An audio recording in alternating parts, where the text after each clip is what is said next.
es un tratamiento hacia una persona, hacia un paciente, en la que utilizamos ciertas drogas o sustancias químicas que se administran de adentro hacia afuera, ¿verdad? Hacia adentro del organismo, en los tejidos, específicamente en algunos órganos. Ya vamos a ver a qué niveles actúan. Pero entonces es un tratamiento que utilizamos mediante drogas o sustancias químicas que ingresan al organismo, que incluye, por ejemplo, la aceleración o la inhibición de los procesos fisiológicos, es decir, que ciertos medicamentos, o más bien la acción o la función del medicamento, va a depender de si se acelera el metabolismo o se inhibe cierta función para mantener un equilibrio y tratar alguna enfermedad o tratar específicamente algún síntoma. Entonces la terapia farmacológica o medicamentosa es una rama de la farmacología que estudia específicamente la aplicación, es decir, la colocación de esos fármacos como medios de curación o prevención de enfermedades, ¿verdad? Porque algunos medicamentos son utilizados para prevención y algunos para tratamiento o para curar a una persona. Entonces, esa es la terapia medicamentosa, ¿verdad? Es una parte de la farmacología que se encarga específicamente de esa aplicación, ¿sí? Hablamos específicamente de cómo colocarlo, de cómo aplicarlo, ya sea para curar o para prevenir algún tipo de enfermedad, y que entonces van a actuar específicamente en tejidos, ¿verdad? En el organismo, ya sea que acelere o que detenga algún proceso fisiológico, ¿verdad? En relación a la acción o al efecto que va a tener un medicamento en el cuerpo. Otras definiciones que tenemos es, por ejemplo, es una ciencia y aplicación de medicamentos para la prevención y tratamiento de las enfermedades, ¿verdad? Entonces, es una ciencia porque tiene conocimientos, tiene una base teórica, una base científica que nos indica, ¿verdad?, que le da veracidad a lo que estamos trabajando. Entonces, es una ciencia y se trata específicamente, como ya hablamos, de aplicar o de administrar esos medicamentos para prevenir o tratar algún tipo de enfermedad. También podemos llamarla como un estudio de las propiedades y acciones de los fármacos en los seres vivos. Es decir, cómo las propiedades, los componentes, la acción que tiene el medicamento actúa a nivel del organismo, ¿sí? Es decir, qué propiedades tiene o de qué está compuesto, y entonces por qué tiene ese efecto de recuperación o de disminuir el dolor o de disminuir algún síntoma. El objetivo de la farmacoterapia o la terapia medicamentosa es el tratamiento de una enfermedad para conseguir la curación del enfermo, ¿sí? Como decíamos, puede ser para un medio de curativo o para un medio preventivo, ya sea para curar o para prevenir algún tipo de enfermedad. Entonces, dentro de la prevención podríamos incluir, por ejemplo, las vitaminas, las vacunas, que entonces mediante esta administración prevenimos algunas enfermedades. Y en la curación, pues serían la cantidad exagerada de medicamentos que existen para tratar diferentes síntomas y enfermedades específicas. ¿Estamos? Y entonces tenemos, por ejemplo, la farmacología, que nos indica, ¿verdad? O en su contexto nos lleva a ciertas preguntas que identifican el funcionamiento de un medicamento. Entonces, en la farmacología, por ejemplo, vemos qué es decir, la actividad farmacológica, ¿verdad? ¿Qué es? ¿Cuál es la actividad que tiene el medicamento? ¿Es un analgésico? ¿Es un antipirético? ¿Es un antibiótico? Esa es la actividad farmacológica.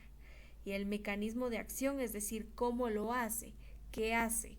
Podemos decir, bueno, inhibe, por ejemplo, inhibe la proliferación de bacterias dentro del organismo. Ese sería el mecanismo de acción, que es cómo lo hace, es decir, qué efectos tiene en mi cuerpo, que entonces hace que sí tenga un efecto positivo, que disminuya los síntomas o que elimine la enfermedad. Entonces, ¿qué es la actividad farmacológica, verdad? Es un antibiótico, analgésico, es el nombre, ¿verdad? Es la actividad o la acción terapéutica. Y el cómo lo hace, ¿verdad? Es el mecanismo de acción. mediante qué realiza el efecto, para qué sirve, es decir, la indicación terapéutica, para qué tipo de enfermedad, para qué tipo de afección. A eso nos referimos cuando hablamos de indicación. ¿Y qué problemas puede causar? Es decir, qué reacciones adversas pueden haber, porque todos los medicamentos tienen reacciones adversas, ¿verdad? Entonces, la farmacología a mí me permite conocer cada una de estas preguntas, cada uno de estos procesos para identificar, ¿verdad? Bueno, yo voy a administrar un analgésico, ¿verdad? ¿Cuál es el mecanismo de acción que va a actuar a nivel de los receptores del dolor y entonces va a inhibir que estos tengan un estímulo y por eso ya no voy a tener dolor en determinado momento después de haber ingerido el medicamento?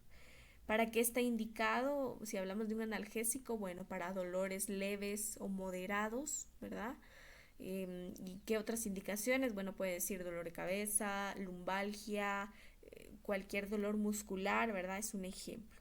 ¿Y qué problemas puede causar, verdad? ¿Qué reacciones adversas puede tener? Bueno, si mi paciente es hipersensible, es decir, si tiene una alergia, puede presentar toxicidad, puede tener vómitos, puede presentar alergia, ¿verdad? Urticaria, picazón, cualquier efecto adverso que en algún momento por el organismo de la persona pueda ocurrir, ¿verdad? O que de manera normal tienen un efecto. Entonces, por ejemplo, los sedantes eh, pueden tener un efecto adverso, ¿verdad? Que podría ser una tolerancia, es decir, que actuaría como una droga.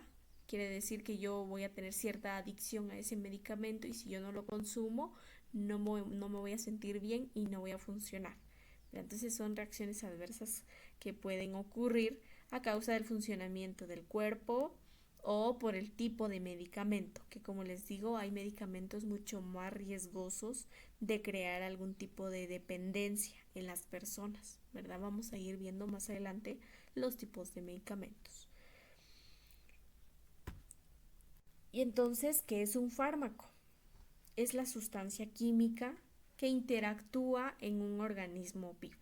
Por cualquiera de las vías por las que se administre, es una sustancia química que va a interactuar dentro de mi cuerpo para crear ese efecto curativo o preventivo. Entonces, esta sustancia química va a utilizarse para un tratamiento, para curar o para prevenir el diagnóstico de una enfermedad o para evitar la aparición de un proceso biológico no deseado. En el diagnóstico de una enfermedad podríamos hablar, por ejemplo, de los enemas, ¿verdad? Que administramos cierto medicamento para diagnosticar, que sería, por ejemplo, en el enema de bario, que administramos el bario y que entonces a través de ello obtenemos un diagnóstico. Entonces, también un fármaco se utiliza para diagnosticar o para evitar que exista algún proceso no deseado, es decir, para evitar que enferme, para que incluso complique la situación del paciente, ¿verdad? Entonces ese es un fármaco, es la sustancia química. Ya no importa, ¿verdad?, cuál es la acción del fármaco, no importa por qué día las voy a administrar, la función es exactamente la misma. Como tratamiento, para curar, para prevenir o para diagnosticar, cualquiera de esas tres funciones. Pero entonces esa es la función específica de un fármaco. Y vamos a ver también otros términos como por ejemplo la farmacocinética, que entonces la farmacocinética se refiere específicamente al movimiento del medicamento en el cuerpo, ¿verdad? El proceso de absorción, cómo se distribuye y cómo se elimina, ¿sí? Entonces, cuando hablamos de farmacocinética se refiere al movimiento, cómo después de haberlo ingerido, cómo se va a mover, hasta dónde va a llegar, dónde se va a absorber, hacia dónde va a distribuirse y por qué medio lo voy a eliminar. A eso se refiere la farmacocinética. Y entonces hablamos, por ejemplo, de la absorción, que sería el grado en que penetra o que ingresa ese medicamento desde el sitio donde lo administramos, es decir, ya sea desde la boca, desde la vena, desde el tejido muscular, dependiendo de cualquiera que sea la vía, perdón. La absorción es el grado en que penetra, en que ingresa el fármaco desde donde lo administramos hasta el torrente sanguíneo. ¿sí? A eso nos referimos. Esa es la absorción, es el grado o el número o la cantidad de medicamento que ingresa al cuerpo desde que yo lo administré por cualquiera de las vías hasta que llega al torrente sanguíneo. Y entonces hablamos también en la absorción, hablamos de la biodisponibilidad, que es el porcentaje de fármaco que llega al sitio de acción, ¿verdad? Porque no todo el porcentaje del fármaco llega específicamente al órgano que debe llegar, ¿verdad? Por ejemplo, el torrente sanguíneo. Porque entonces a nivel del cuerpo, pues mi cuerpo va desechando, ¿verdad? Va absorbiendo también cierta cantidad. Y entonces solo un porcentaje del medicamento es el que llega a ese lugar donde yo quiero que actúe el medicamento, ¿sí? Que también va a depender, ¿verdad? De cómo es el organismo del cuerpo, de la vía por la que lo he administrado. Por ejemplo, si yo lo administro en una vía venosa, es mucho más rápido, porque va directamente al torrente sanguíneo, ¿verdad? Pero por ejemplo la vía oral o la vía rectal o la vía intramuscular no va directamente hacia el torrente sanguíneo, ¿verdad? Entonces todo ese proceso que pasa desde que lo inyecto hasta que llega al torrente sanguíneo es la absorción, ¿verdad? Y por lo tanto la biodisponibilidad, que es el porcentaje de ese medicamento que va a llegar a ese sitio de acción, ¿verdad? Entonces, si yo quiero, por ejemplo, disminuir el dolor muscular, porque tengo un dolor de hombro y entonces necesito un medicamento analgésico, entonces me lo recetaron, ya me lo administraron, pero entonces, ¿cuánto de ese medicamento que a mí me colocaron intramuscular, cuánto de ese medicamento va a llegar hacia ese hombro para disminuir mi dolor, ¿verdad? A eso nos referimos.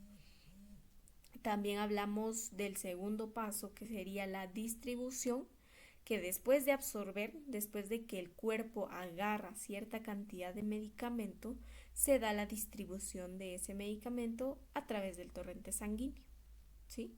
Entonces ya absorbí y como ya absorbí, tengo que distribuirlo, tengo que llevarlo al torrente sanguíneo, pero se lleva a cabo mediante 3 fases. ¿Hay alguna pregunta en este paso específicamente?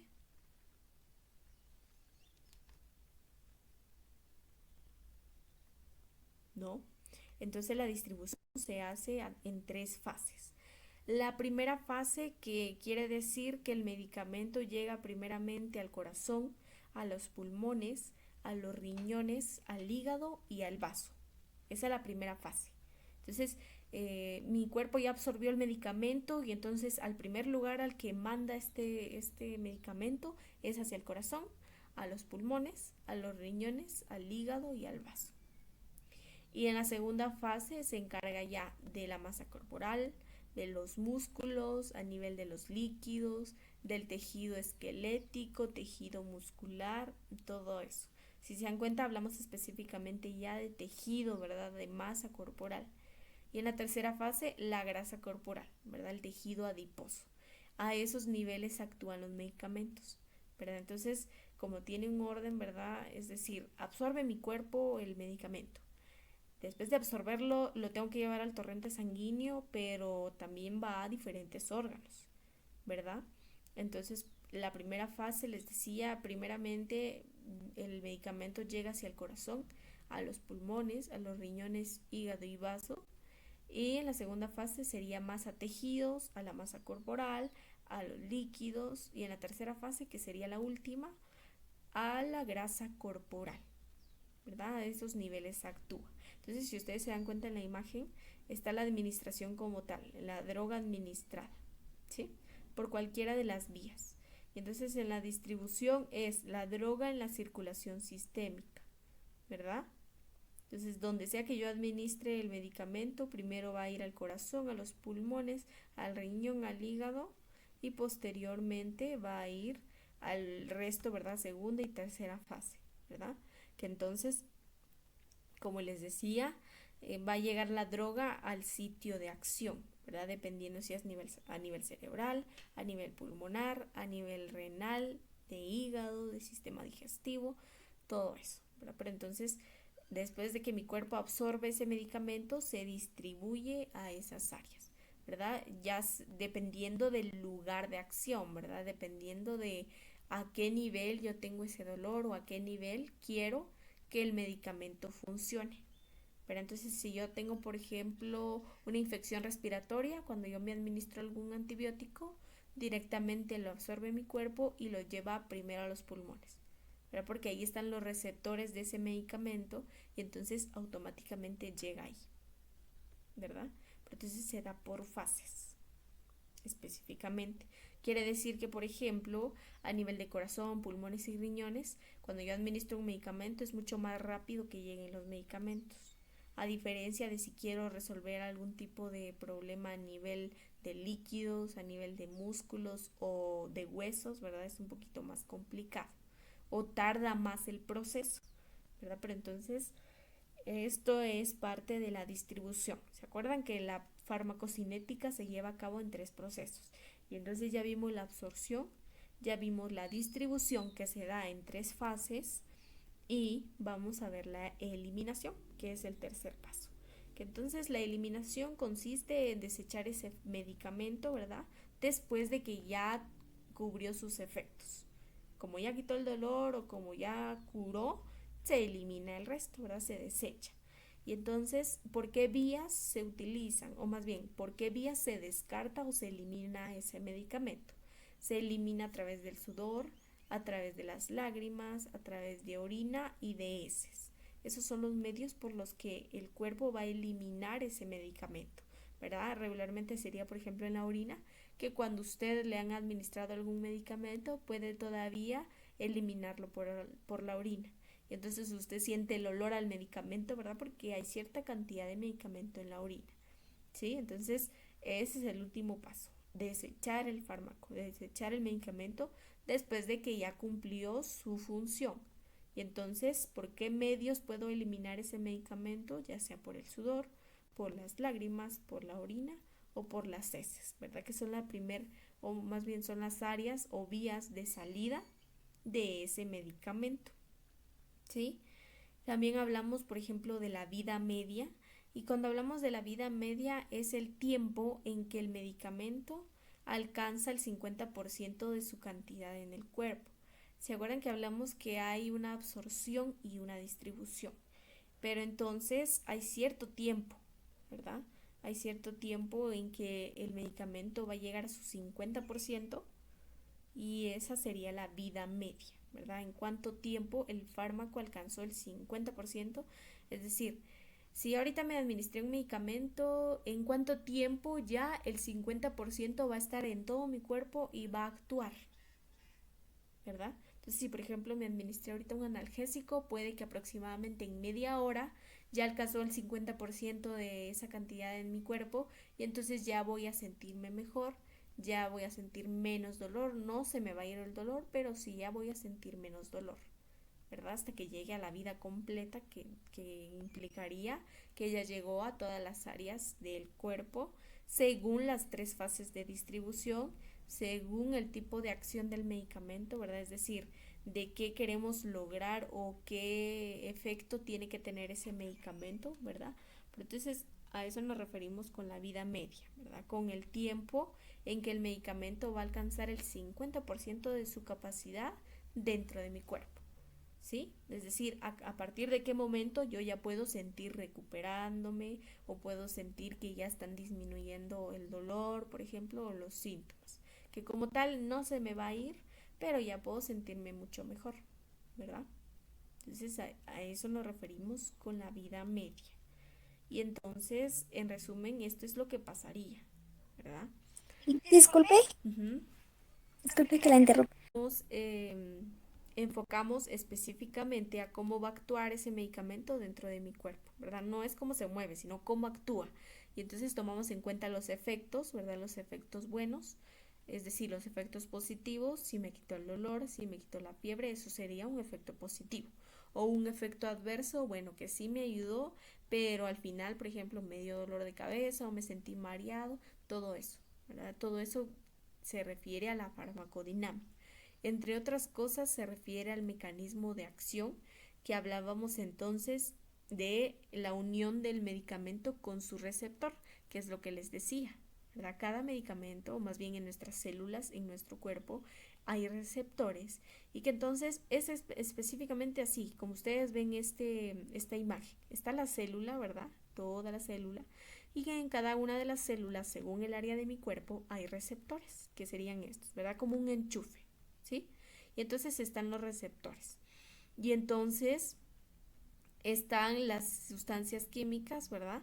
Que serían los medicamentos que directamente van hacia su receptor, ¿verdad? Porque ya reconocen, porque el medicamento ya ha sido procesado e identificado y utilizado para ese efecto específicamente, ¿verdad? Entonces, por ejemplo, si este es un receptor del dolor, ¿verdad? Un nociceptor, entonces automáticamente el medicamento analgésico va a llegar con su receptor. Pero entonces hace el efecto de enchufe, ¿verdad? Se une y por eso crea los efectos, ya sea positivos o negativos. Y entonces les decía, de receptores, por ejemplo, pueden ser los que están en el cuerpo, como las proteínas, las enzimas o los neurotransmisores. Esos son los receptores que tiene mi cuerpo, ya sea las proteínas, las enzimas o los neurotransmisores, ¿verdad? Que son las células de las neuronas, ¿verdad? Que son esas células que se encargan de transmitir la información. Y entonces, a nivel de eso, ¿verdad? El medicamento puede unirse a una proteína, a una enzima o a un neurotransmisor para generar el efecto deseado, que dependiendo del medicamento lo va a lograr.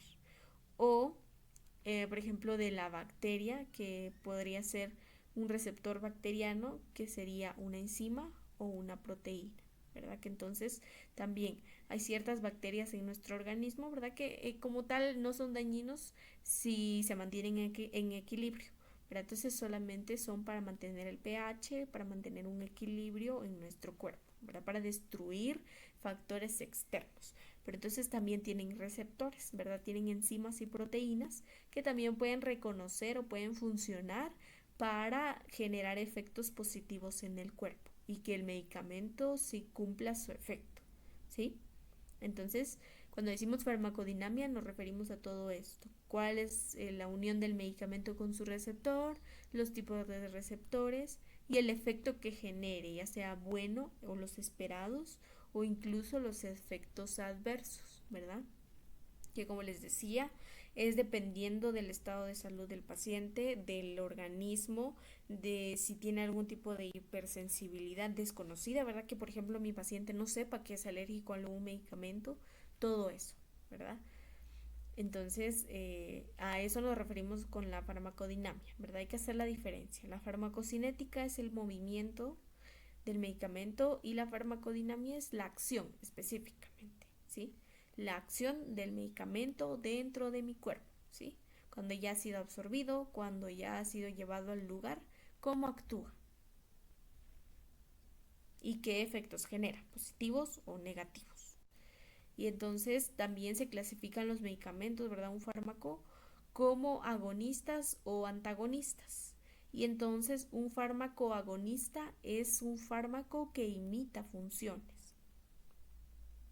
Y un antagonista es un medicamento que inhibe funciones, dependiendo, ¿verdad? Del tipo o la causa de la enfermedad, ¿verdad? Vamos a determinar si necesitamos un medicamento que imite funciones, por ejemplo, la insulina, que entonces como el cuerpo no es capaz de producir suficiente insulina, a través del medicamento, que es insulina, ¿verdad? Pero es ya procesada y es un medicamento, al administrarlo suple la función o más bien imita la función de la insulina natural del cuerpo, ¿sí? Ese es un medicamento agonista que imita las funciones de por ejemplo, de una sustancia que no está funcionando bien en mi cuerpo, que es lo que les decía, ¿verdad? De la insulina, por ejemplo, que entonces como mi cuerpo no produce suficiente insulina o definitivamente no produce insulina, al administrar este medicamento de insulina, este medicamento va a imitar la función y entonces se va a mantener en un nivel normal el azúcar. O por el contrario, antagonista, un fármaco que inhibe funciones, ¿verdad? Que por ejemplo alguna sustancia está alterada o la enfermedad está provocando una liberación de sustancias o la generación de esos signos y síntomas. Y entonces un medicamento antagonista disminuye o elimina esos signos o síntomas, ¿verdad? Entonces se clasifica Licenciada, en estas dos. Ujú. sí, una pregunta, como por ejemplo también otra parte que produce el páncreas, aparte de la insulina, el glucagón, Ujú, el pero glucagón. bueno, ah, Ajá, el glucagón. ajá, lo produce el páncreas y al igual que la insulina, pero mi pregunta es ¿por qué solo se le inyecta insulina cuando se le bajan los niveles de azúcar? O sea, el glucagón tampoco baja, digamos, ¿o cómo es eso? El glucagón se encarga específicamente de aumentar el nivel de azúcar en sangre, ¿verdad? Y la insulina es la que lo regula. Entonces, regularmente cuando pues una persona tiene algún problema a nivel de insulina, pues se le administra insulina. Y en relación al glucagón, solamente, como le digo, si por ejemplo es la insulina la que no funciona, para que no se produce la suficiente. Aquí unos ejemplos, ¿verdad? Entonces están, por ejemplo, cuando son solo agonistas, ¿verdad? Que entonces cumplen o suplen la función, ¿verdad? Entonces ocupa el lugar y tiene un efecto máximo porque automáticamente suple el lugar y entonces ya se mantiene en equilibrio, ¿verdad? Ya sea cualquier tipo de enfermedad, cualquier tipo de alteración, la mantiene en equilibrio, ¿verdad? Porque entonces es una sustancia que imita la función de lo que al cuerpo le falta o de lo que el cuerpo no funciona. Y por ejemplo también hay agonistas más antagonistas, que entonces es un mínimo efecto porque hay una cierta cantidad de medicamento que imita una función y también inhibe funciones.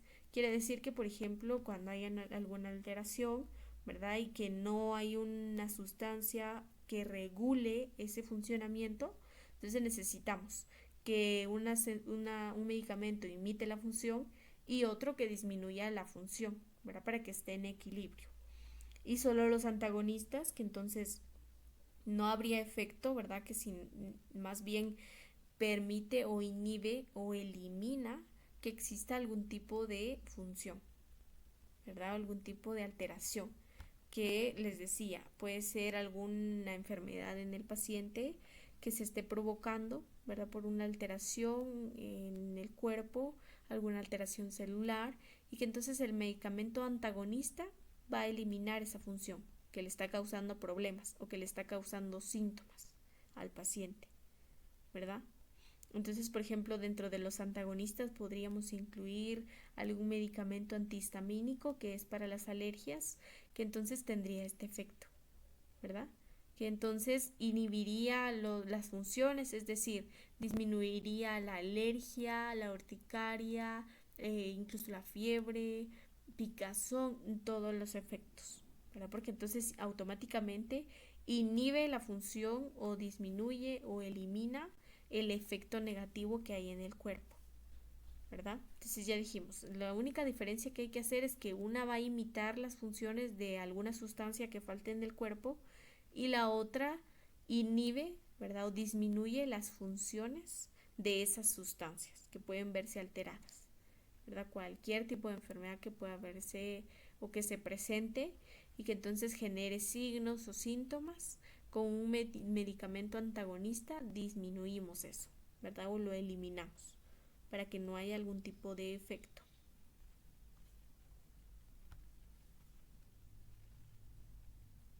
Y entonces lo que ustedes investigaron, que hablaron de la clasificación, ¿verdad?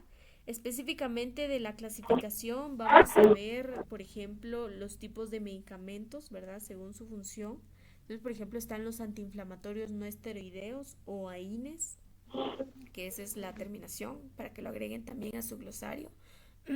Perdón, los AINES son antiinflamatorios no esteroideos. Antiinflamatorios no esteroideos. Y entonces su mecanismo de acción, ¿verdad? ¿Cómo actúa? Bueno, inhiben las prostaglandinas o ciclooxigenasas y estas dos son quienes estimulan los nociceptores, es decir, los que estimulan o son los receptores del dolor, ¿sí?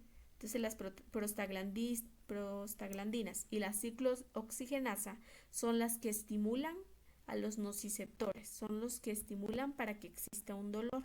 Entonces, el antiinflamatorio actúa para que se disminuyan esos niveles de prostaglandina y ciclooxigenasa y por lo tanto va a haber disminución de dolor, que es lo que les decía, ¿verdad? Porque entonces hay receptores en el cuerpo que también tienen sustancias que, por ejemplo, los nociceptores tienen prostaglandinas y tienen ciclooxigenasa y entonces al ingresar el medicamento, que en este caso serían los AINES, ingresa la INE, actúa, disminuye las prostaglandinas y disminuye la ciclooxigenasa y entonces disminuye el dolor, ¿verdad? Y entonces las vías más comunes de administración específicamente de los AINES es por vía oral, parenteral, tópica e intrarrectal. PO por vía oral, para que lo agreguen también, por vía oral. Parenteral, que sería por vía intravenosa, ¿verdad? O intramuscular. La tópica, ¿verdad? Que específicamente podría ser por cremas, por pomadas, entre otros.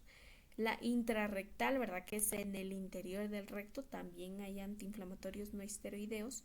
¿Verdad? Entonces, estas son las vías de administración por las que se colocan los antiinflamatorios no esteroideos, los AINES. Y la vida media, perdón, entonces es cada 6 o cada 8 horas, que es lo que les decía. Cuando hablamos de vida media es a qué cantidad o a qué tiempo, ¿verdad? En qué tiempo llega el medicamento a su nivel máximo, ¿verdad? Entonces, por ejemplo, los AINES tienen una vida media de cada 6 o cada 8 horas. Quiere decir que la vía, o más bien la dosis, sería cada 6 o cada 8 horas. ¿Verdad? Entonces, cuando le administren, ¿verdad? O cuando le receten a usted algún antiinflamatorio no esteroideo, probablemente se lo van a dejar cada 6 o cada 8 horas. Que entonces, después de esas 6 horas o después de esas 8 horas, el medicamento ya no tiene efecto. Yo no sé si ustedes han experimentado eso, pero con estos analgésicos, ¿verdad? Pasan las 8 horas y justo cuando pasan las 8 horas ya empieza a sentir dolor otra vez. ¿Verdad? Porque entonces ya perdió la capacidad o la vida el medicamento y entonces ya está listo para eliminarse y por eso necesito otra dosis, ¿sí? Y la eliminación entonces regularmente es por la orina y por las heces. Contraindicaciones, es decir, en qué pacientes no está recomendado. En las personas hipersensibles, es decir, las personas que tienen alergias al medicamento, o alguno de los componentes de los medicamentos. En los pacientes renales y cirróticos, ¿por qué? Porque estos antiinflamatorios no esteroideos sí son demasiado fuertes, ¿verdad? Son muy fuertes. Y entonces cuando una persona tiene problemas renales o hepáticos, no son capaces ni los riñones ni el hígado de poder procesar este medicamento. Y entonces genera ciertas lesiones, ¿verdad? Puede generar úlceras, puede generar algún tipo de alteración o que incluso el medicamento no llegue a eliminarse completamente. Entonces no se recomienda en estos pacientes. ¿Y cuáles son los AINES, verdad? Los antiinflamatorios no esteroideos más comunes. Está el dexketoprofeno, el ketorolaco, el ibuprofeno, el acetaminofén, el diclofenaco, metamizol, etcétera. Hay una variedad de medicamentos. Pero entonces estos son los más comunes, ¿verdad? Los que conocemos. Los AINES, que hay que tener mucho cuidado con estos medicamentos porque les decía, sí son muy fuertes y generan problemas a nivel renal. Entonces no podemos consumirlos por mucho tiempo y por eso es importante también indicarle a los médicos, ¿verdad? O más bien a los pacientes, que no se deben automedicar. Porque usted le pregunta a un paciente qué se toma para el dolor, le va a decir ibuprofeno, ¿verdad? Y por ejemplo en los AINES ingresa el acetaminofén, pero de todos es el menos riesgoso o el que menos problemas genera a nivel renal. Entonces es el más común porque es el que menos daño genera, es el que menos tolerancia y daño causa. Pero el resto sí generan varios daños en los riñones y entonces después ya crea una dependencia y por ejemplo crea problemas en los riñones, en la pared de los riñones y por eso ya no pueden ser eliminados. ¿Verdad? Por eso hay que tener mucho cuidado con estos medicamentos y hay que instruir muy bien al paciente o a los pacientes de no automedicarse, ¿verdad? Porque entonces crea efectos muy negativos a largo plazo. Puede que ahorita yo no sienta nada, no tenga dolor, nada, pero a largo plazo mis riñones ya no van a funcionar. ¿Por qué? Porque a cada dolor que yo tenía me tomé un ibuprofeno. Entonces no hay que utilizar estos medicamentos como si fueran dulces, ¿verdad? El acetaminofén, les digo, está incluido en los AINES, pero es el más seguro. En sus compuestos es más seguro, ¿verdad? Y entonces actúa a todos niveles y causa menos daños a nivel de riñón, a nivel hepático, en todo. Entonces es más recomendado utilizar acetaminofén. Y entonces por eso las personas dicen, es que los médicos solo acetaminofén dejan. Sí, porque es el que menos daños le causa a su cuerpo. Es el que menos daño le hace a sus riñones. A diferencia de si usted se toma un ibuprofeno o un diclofenaco. ¿Verdad? Bueno, entonces están también los esteroides, que su mecanismo de acción es que van a inhibir la actividad o la acción leucocitaria. ¿Sí? Es decir, en caso de algún tipo de infección, de algún tipo de alteración que provoque esta respuesta inmunitaria, ¿verdad? ¿Se acuerda que hemos hablado de la respuesta inmunitaria? Que entonces cuando el sistema inmunológico reconoce algún agente extraño que ingresa a mi cuerpo por cualquiera de las vías, por una herida, por un golpe, cualquiera. La primera respuesta que va a tener mi cuerpo o mi sistema inmunológico ante este cuerpo extraño, ante este dolor, va a ser una inflamación, ¿sí? Porque entonces va, de cierta forma, va a activar las células inmunitarias, que entonces dentro de ellas entrarían los leucocitos, ¿verdad? Y entonces provocan esta inflamación, provocan dolor, provocan enrojecimiento, eh, pueden provocar fiebre, cualquier tipo de alteración, por esa causa del efecto o de la acción que tiene específicamente el sistema inmunológico. Bueno, entonces al actuar este sistema inmunológico provoca ciertas reacciones en el cuerpo y entonces el mecanismo de acción o cómo va a ser un efecto positivo este medicamento o los esteroides, bueno, van a inhibir, ¿verdad? Van a disminuir la actividad leucocitaria, van a disminuir la acción que tienen los leucocitos. La vía de administración es por vía oral, intravenosa, inhalada y tópica. La eliminación por orina y heces. Usos terapéuticos, es decir, indicaciones o para qué pacientes es utilizado. Para pacientes anafilácticos, es decir, que presentan alergias frecuentemente a algún medicamento específicamente. Y enfermedades autoinmunes, ¿verdad? Enfermedades que provoquen que siempre haya un aumento de leucocitos, ¿sí? Específicamente para estos pacientes, ¿verdad? Entonces, por ejemplo, de la vida media, podemos hablar que duran o su vida media es de a cada 8 horas, a cada 12, y en casos crónicos, ¿verdad? En casos que son complicados, es a cada 6, ¿verdad? Entonces, se va administrando el medicamento a cada cierto tiempo. Y entonces es lo que decíamos, ¿verdad? El medicamento va a utilizarse para disminuir la cantidad de leucocitos que haya en determinado momento por cualquier enfermedad que el paciente tenga, ¿verdad? Y decíamos que el sistema inmunológico actúa provocando inflamación. Entonces este medicamento esteroide se encarga específicamente de disminuir esa inflamación, esa acción de los leucocitos, ¿sí? Entonces ya hablamos. Actúa o es utilizado, por ejemplo, para pacientes que tengan alergias a medicamentos y que a causa de esa alergia pues hayan llegado a tener algún proceso inflamatorio. Cuando vemos un proceso inflamatorio nos referimos a que el paciente va a tener leucocitos elevados, ¿verdad? En el área donde ha sido afectado. Y entre otros, ¿verdad? Pero entonces regularmente siempre es en pacientes que están predispuestos a desarrollar alguna situación, alguna alteración, enfermedad que provoque que los leucocitos aumenten en el cuerpo. Y para eso entonces utilizamos los medicamentos esteroides. ¿Sí? Entonces está, por ejemplo, la dexametasona, los medicamentos que se utilizan para tratar la artritis,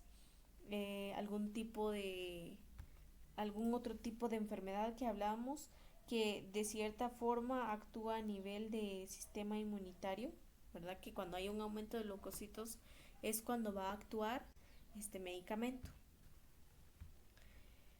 Que estos medicamentos son indicados para el dolor severo crónico, ¿verdad? Entonces los opiáceos o los opioides, como usted le quiera llamar, son medicamentos mucho más fuertes, que entonces es para un dolor ya crónico, ¿verdad? Que ya lleva mucho tiempo o que incluso ya no recibe el medicamento normal, ¿verdad? Un analgésico normal.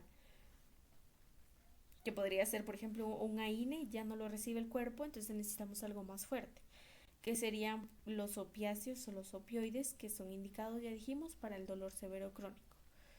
Crea una tolerancia, ¿verdad? Estos medicamentos crean tolerancia, es decir, que el cuerpo se va a adaptar al fármaco, y ya no va a responder a los efectos que tendrían que efectuar en el cuerpo.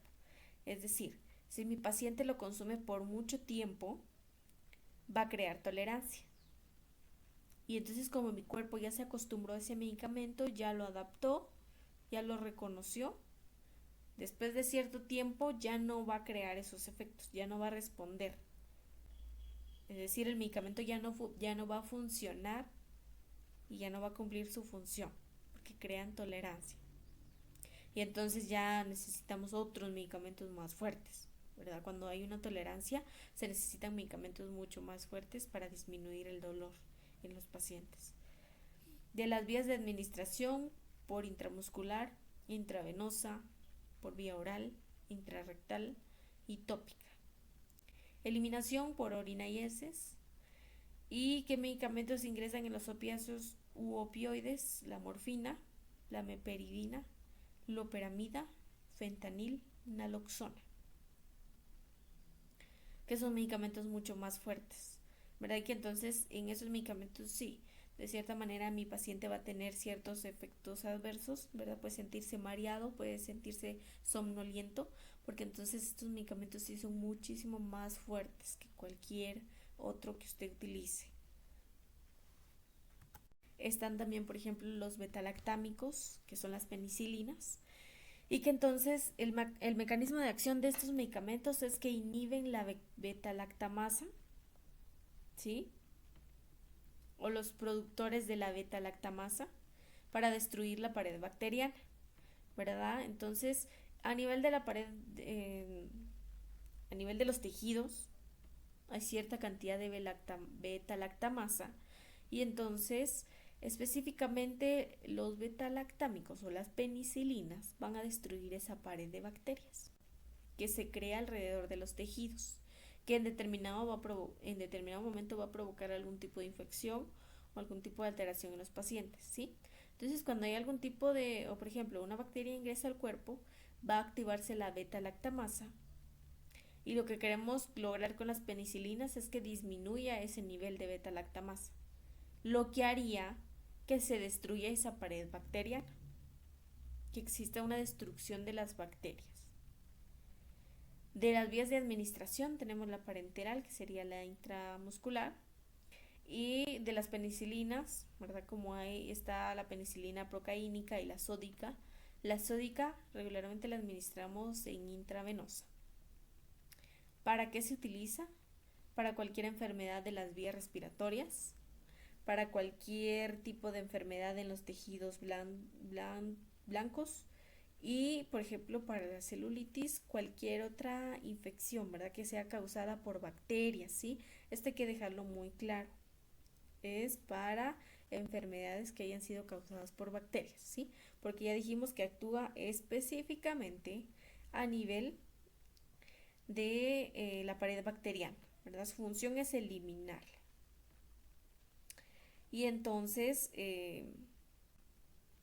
decíamos que puede actuar a cualquiera de los niveles, a cualquiera de de las enfermedades que puedan presentarse, que específicamente hayan sido causadas por algún tipo de bacteria, específicamente, ¿sí?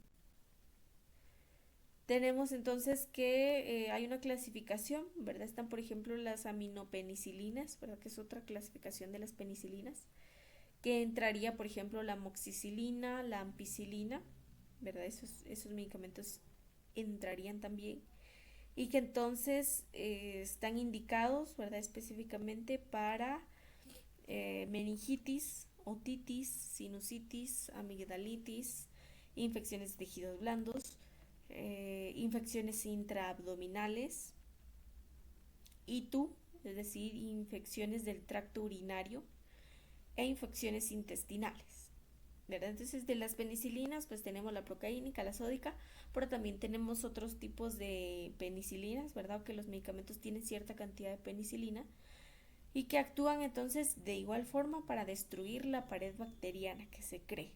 Entonces están las aminopenicilinas, que está la amoxicilina, la ampicilina, que son parte también de estos medicamentos, ¿verdad?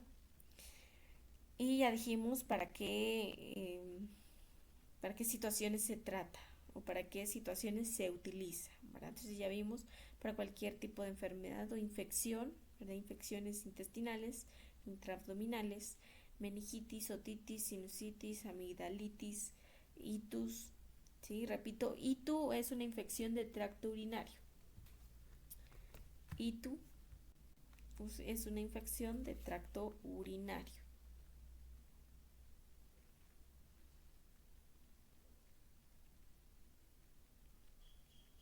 ¿Estamos?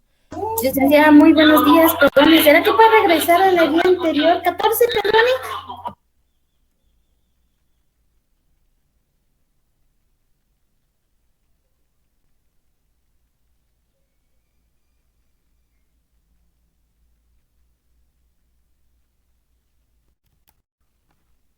Bueno, y dentro de otra clasificación tenemos, por ejemplo, las cefalosporinas, y que entonces esta pues específicamente va a actuar también a nivel de bacterias, ¿verdad? Son medicamentos antibióticos, pero que se clasifican. Se clasifican en primera generación, segunda y tercera generación. Y entonces, dependiendo del lugar, ¿verdad?, donde se originen este tipo de infecciones, ¿verdad?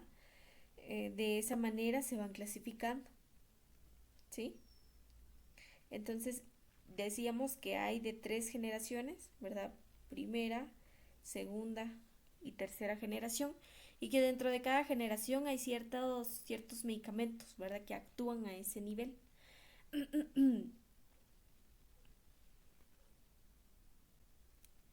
Entonces, específicamente de este tipo o esta primera generación, hablamos que va a actuar a nivel de las bacterias gram positivas. Y entonces, ¿qué medicamentos ingresan en este? Bueno, ingresa el cefadroxil, la cefazolina, la cefalexima y cefalotina. Esos son los medicamentos que ingresan dentro de la primera generación de las cefalosporinas, ¿verdad? De los antibióticos. Y que entonces se encargan, ¿verdad?, de tratamiento de infecciones a nivel de vías respiratorias, en infecciones de piel, en otitis, faringitis, amigdalitis, neumonía.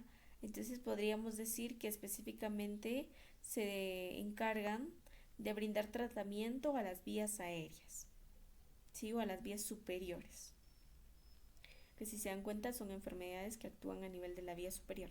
Bueno, y la infección de la piel, ¿verdad? Pero entonces son específicamente de esos tipos de enfermedades que va a crear un efecto, ¿verdad? Igual de la eliminación de la pared bacteriana, ¿sí?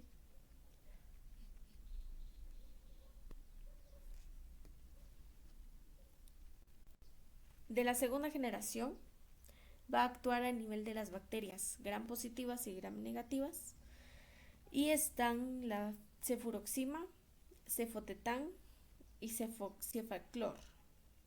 Va a actuar a nivel de las vías respiratorias, a nivel de la piel, digestivos, urinarios y en tejidos blandos. Entonces aquí ya no solo actúa a nivel de las vías respiratorias, sino que también actúa a nivel de vías digestivas y vías urinarias.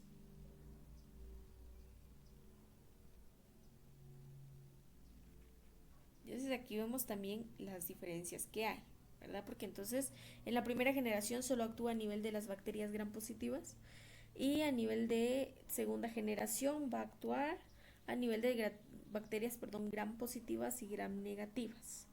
Y entonces estos medicamentos regularmente se determinan, ¿verdad? O cómo saber qué medicamentos utilizo de primera o segunda generación, qué bacterias utilizo. Bueno, que entonces irregularmente se hace un bacteriograma, que es un procedimiento para detectar, por ejemplo, la bacteria que está afectando al cuerpo y por lo tanto detectar así también qué tipo de antibiótico se va a utilizar. Si vamos a utilizar de primera generación o de segunda o de tercera generación, ¿verdad? Entonces, ¿cómo se hace? Bueno, en el antibiograma va a tener cierta tinción del gram. Y entonces si por ejemplo se colora o tiene una coloración azul o como violeta, podríamos decir que es una bacteria gram positiva. Y si se colora, ¿verdad? O tiene una coloración de rojo o como rosa, podríamos hablar de una bacteria gram negativa. ¿Sí? Y entonces, entre otras cosas, pues la diferencia es que van a tener ciertas membranas, ¿verdad? Diferentes. Entonces, por ejemplo, las gram positivas no tienen membrana externa y las gram negativas sí lo tienen. ¿Sí? Entre otras diferencias que tienen, ¿verdad? Pero lo que nos interesa es que al momento de realizar un antibiograma se van a teñir, ¿verdad? Van a tener una tinción y que eso es lo que nos indica si son positivos o si son negativos. Y entonces esta de segunda generación actúa a los dos niveles, ¿verdad? Pero dependiendo de lo que en nuestro antibiograma nos indique, de esa forma vamos a ir determinando y dependiendo también del tipo de enfermedad que tenga, ¿verdad? Vamos a ir determinando qué tipo de medicamento utilizamos en la primera o segunda generación. Y por ejemplo en la tercera generación actúa a nivel de las bacterias gram positivas, pero en mayor concentración en las gram negativas. Actúa a mayor nivel en las gram negativas. Y entonces incluyen, por ejemplo, la ceftriaxona, que es el medicamento más común, cefdinir y cefixime. Igual, el tratamiento es para vías respiratorias, para infecciones en la piel, digestivas, urinarias, tejidos blandos y pseudomonas que son sensibles, ¿verdad? Algún tipo de bacteria que es sensible. Entonces, decíamos que tiene ciertas diferencias dependiendo del tipo de enfermedad que tenga el paciente y dependiendo del antibiograma, ¿verdad? Que nos indique qué bacteria es la que está actuando y por otro lado, qué tipo de bacteria es, si es gram positiva o es gram negativa.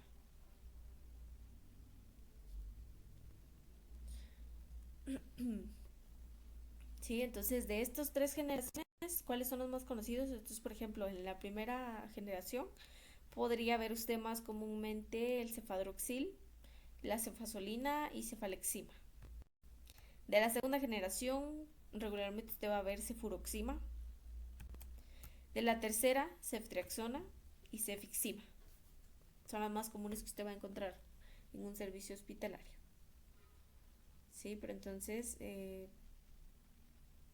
pues se va clasificando, ¿verdad? Según las bacterias, si usted se da cuenta, en la primera generación solo gram positivas, en la segunda ambas, gram positivas, gram negativas, y en la tercera gram positivas y gram negativas, pero especialmente en las gram negativas, ¿sí?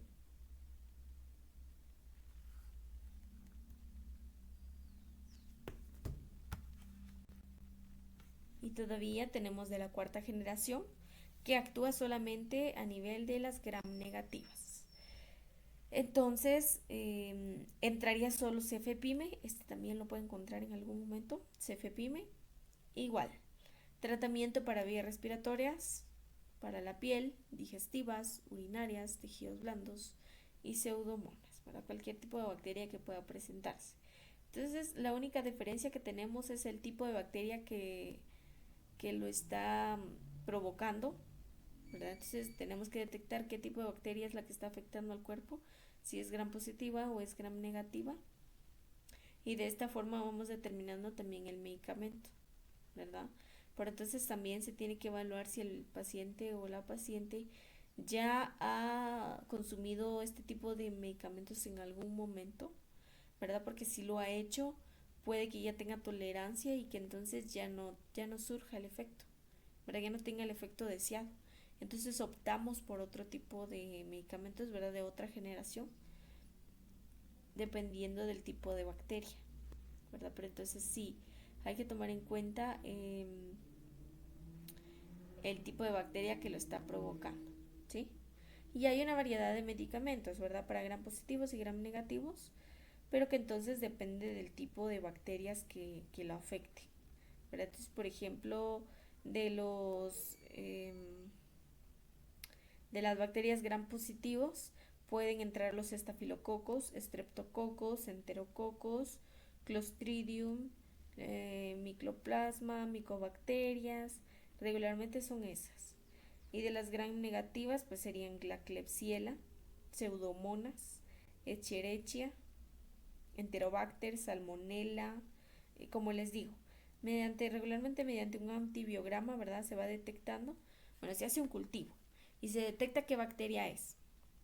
Como ya detecté qué bacteria, busco o realizo un antibiograma, ¿verdad? Entonces realizo la evaluación de esa bacteria con diferentes tipos de medicamentos y entonces detecto a qué nivel sí funciona, que es lo que les decía. Porque si el paciente ya ha consumido anteriormente cualquier tipo de medicamento, puede que ya no le haga efecto porque ha creado tolerancia. Pero entonces el antibiograma me permite conocer qué medicamentos sí puedo utilizar en este caso con el paciente, ¿verdad?